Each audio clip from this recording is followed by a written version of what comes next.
Gagawa tayo ng flavored halo-halo! Yes, halo-halo na naman ang gagawin natin para sa ating summer recipe ngayon. Pero itong version ng halo-halo natin ngayon ay mas pinadali pero mas malinamnam. Dahil ang mismong yelo natin ay lalagyan natin ng flavor. At hindi lang isa ang gagawin nating flavor, kundi 4.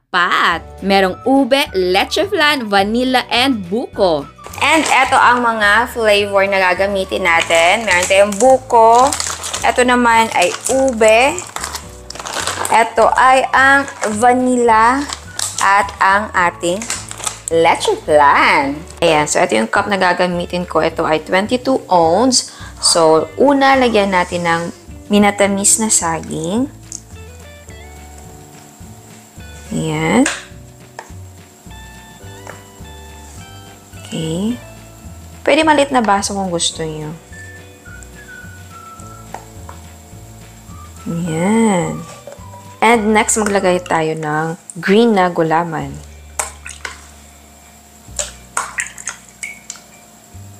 Ayan. Okay. Sunod naman ay pula na gulaman. Ayan. Lagay tayo ng sago. Ayan. So, actually, kahit ano kung gusto yung ilagay, pwede. Tayo ng white beans. Or pwedeng red beans. Ayan. Okay.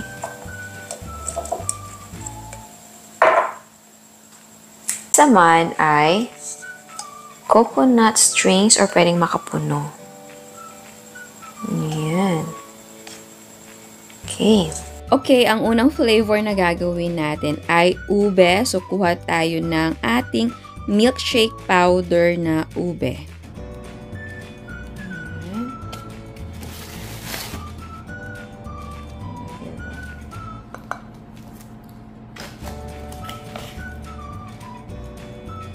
Tapos ay maglagay tayo ng tubig. Mix natin.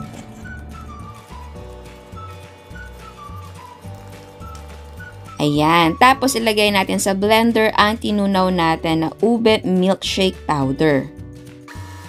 Tapos maglagay tayo ng yan. I-blend na natin.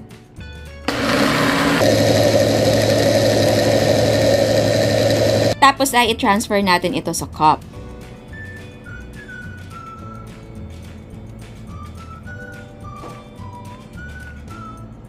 Next ay leche flan. Ayan. So, same procedure lang yung gagawin natin. Okay, same. Lagyan natin ng tubig. Tapos ay tunawin natin. Okay, same. Ilagay natin sa ating blender ang ating mixture. Yellow. And then blend. Transfer na natin sa baso.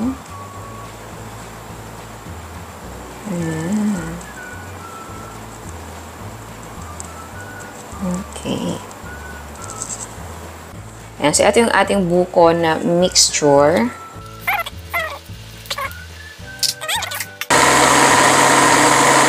Ayan. So, ilagay natin sa baso. Ooh. Ayan. So, ito yung magiging baso ng vanilla natin. So, maglagay tayo ng, or mag-walling tayo ng ube halaya.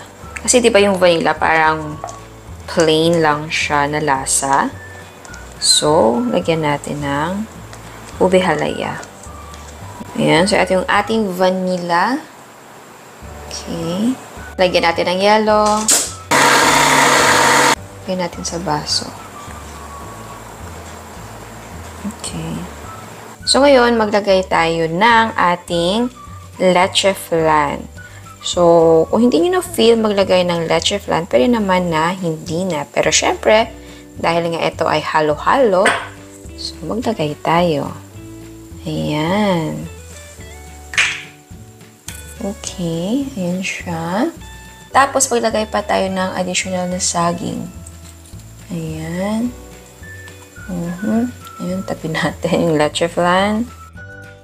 Tapos, lagay pa tayo ng coconut strings. Kung may makapuno kayo, makapuno ang ilagay. Ayan. Okay. At ayan, eto na ang ating flavored halo-halo. Ay, Diyos ko, eto talagang kailangan natin ngayong tag-init. So, ayan, tikman na natin. Ang gusto kong tikman dito ay ang leche flan na halo-halo. Dahil, halo-halo tapos leche flan, di ba? I-mix na muna natin. Tikman na natin. Haba ng spoon ko. Okay, wait. Ayan, may banana.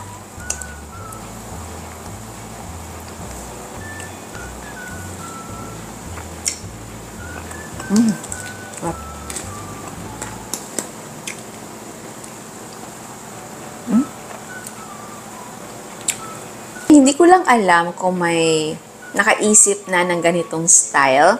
Siguro meron pero hindi ko pa nakikita.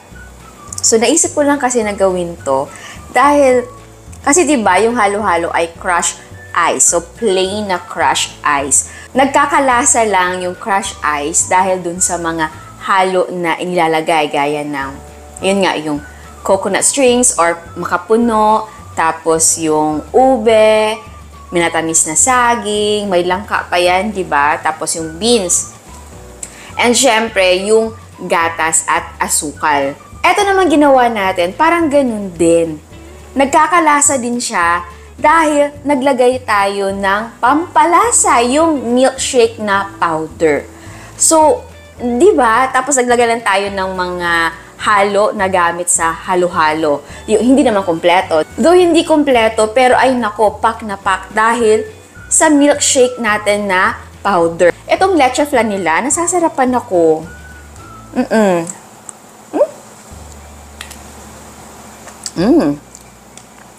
So, napakasimple lang gumawa ngayon ng halo-halo na gusto mo parang iba.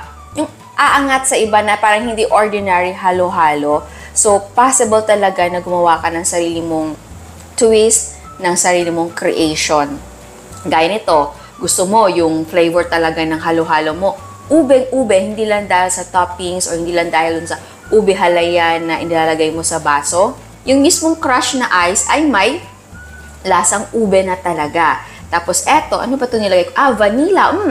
Vanilla, kung gusto mo lang na parang plain, ayaw mo masyadong maarte yung lasa, vanilla, parang gatas lang, ganon. Tapos eto naman, kung gusto mo, buko, dahil diba?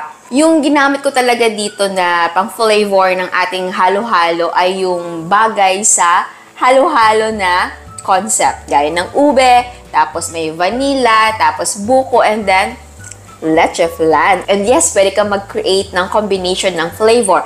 Gaya ng leche flan and ube, di ba?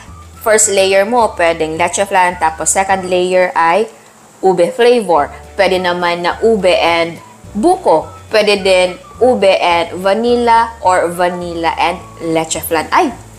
O, di ba? Pwede na ganun yung gawin mo dito sa halo-halo natin na ang gamit ay milkshake powder. So, yes. Nagustuhan ko siya. For me, maganda siya na idea. Naisip ko lang kasi talaga na, ay, pwede naman talaga na gawing halo-halo style yung ating milkshake na powder. And hindi po ito sponsored ng Enjoy. Talagang bumili ako ng Enjoy na milkshake powder dahil perfect siya sa mga summer recipe natin. Madaming pwedeng gawin kasi sa milkshake powder, gaya nito. 'Di ba? Ice candy, yung ice drop, tapos yung milkshake din na recipe na ginawa natin. Tignan nyo yon kung gusto nyo na milkshake lang. Pero eto din, halo-halo na concept ay. So yes, eto, isa sa nagustuhan ko talaga na flavor na ang leche flan. Sarap. And yes, pwedeng gumamit ng mas maliit na baso. Ito ay 22 ounce, pwedeng gumamit ng 16 ounce. So ayan, sana nagustuhan nyo ang recipe natin ngayon. Ciao! At sa mga hindi pa nakasubscribe, please subscribe sa ating YouTube channel And please click the notification bell and please click all para ma-notify kayo sa lahat ng uploads. And please don't forget to like our Facebook page and follow us on Instagram. Thank you!